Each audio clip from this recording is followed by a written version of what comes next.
Welcome back to the evolution of Formula One, the ultimate pit stop for everything Formula One. Today's video is Alberto Ascari's driver profile. Enjoy. Alberto Ascari, the name that became synonymous with precision, determination, and the spirit of Ferrari. A two-time Formula One world champion, Ascari's flawless driving style and dominance in the early 1950s helped build the foundation of Ferrari's racing legacy. But how did this son of a Grand Prix legend carve out his own place in history? Let's explore the life and career of one of Formula One's greatest champions. Born on July 13, 1918 in Milan, Italy, Alberto Ascari was the son of Antonio Ascari, a prominent driver for Alfa Romeo in the 1920s. Antonio's tragic death in 1925 left Alberto without a father at the tender age of 7. But the young Ascari inherited his father's love for racing, and it wasn't long before he was following in his footsteps. Initially drawn to motorcycles, Ascari later shifted his focus to four wheels, and by 1948, he had entered the world of Grand Prix racing.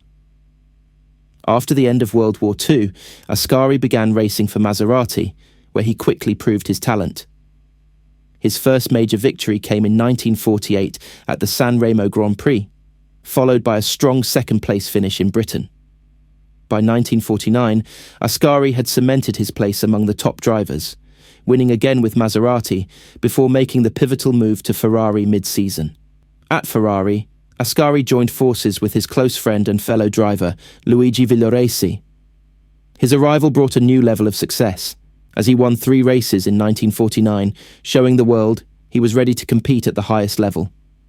The stage was set for an unforgettable 1950 season, with Ascari and his teammates aiming to take Ferrari to the top. In 1950, Ascari raced for Ferrari in the first ever Formula One championship. He had to wait until the second race in Monaco to make his debut after Enzo Ferrari pulled his team from Silverstone for the first race. The team had a mixed campaign with some ups and downs, but Ascari showed his skill, especially at Monaco, where he managed a strong second-place finish in the wet, despite the chaos of a first-lap pile-up. It was clear that Ascari's talent was undeniable.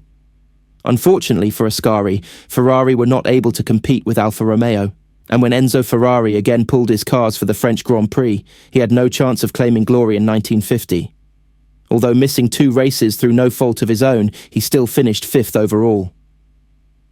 Despite some setbacks, including mechanical failures and a tough battle to catch up with the dominant Alfa Romeos, Ascari's perseverance paid off. He was constantly in the mix with the best, and his performances kept Ferrari in the hunt for a title in 1951. He managed to win 2 races in Germany and his home race in Italy, but it wasn't until 1952 that Ascari would truly shine. 1952 marked the beginning of Ascari's reign. With Ferrari now fully focused on Formula One, Ascari's precision and unflustered driving style made him nearly unbeatable. He did not race in the first Grand Prix in Switzerland, but he soon made up for that. He won 6 consecutive races after that, a streak that only a select few drivers have matched in Formula One history. His flawless technique and consistency were unmatched, and by the end of the season, Ascari had claimed his first world championship. Ascari was so dominant, of the 6 consecutive races he won, he also started 5 of those races in pole position after qualifying. Truly remarkable. He became hugely popular amongst racing fans, none more so than in his native Italy. In 1953, Ascari continued his dominance. He claimed victory in 5 of the 8 races to secure his second world championship.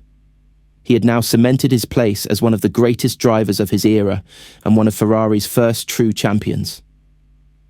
With a calm, methodical approach to racing, Ascari rarely made mistakes, and his driving style became the standard of excellence in the sport. His superlative driving style was inherently down to his strong belief of superstitions. He avoided all the usual stereotypical superstitions like black cats and unlucky numbers. Most important of all to Ascari, though, was his lucky blue helmet, t-shirt, goggles and gloves. In 1954, Alberto Ascari moved to Lancia. He openly admitted himself that he only moved to Lancia from Ferrari as they were willing to pay more money. However, Lancias were not race-worthy in 1954 until the end of the season, so he only raced once for Lancia in 1954. He also raced twice for Maserati and once for Ferrari that year. In 1955, he started second on the grid for Lancia at the Monaco Grand Prix.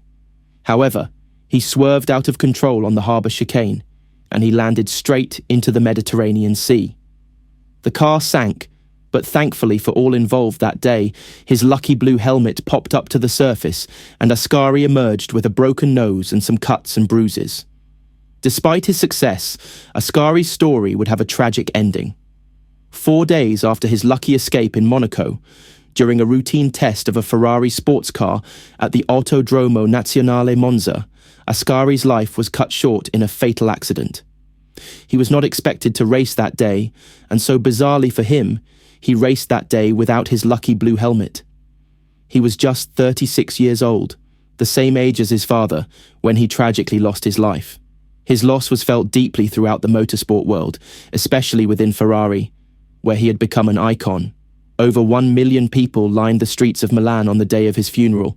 Such was the legacy he had left with his endearing fans. Alberto Ascari's legacy lives on as one of Formula One's greatest champions. His 2 world championships in 1952 and 1953, along with his impeccable driving, solidified him as a pioneer of the sport and one of Ferrari's finest drivers. He was not just a champion on the track. He was a symbol of precision and consistency, the epitome of what it means to be a Formula One driver. Take a look at some of Ascari's statistics from his racing career. Race statistics.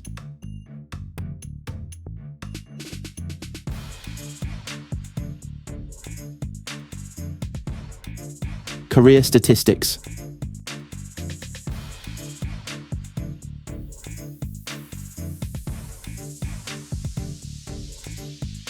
Thank you for joining us as we pay tribute to Alberto Ascari, Ferrari's first world champion.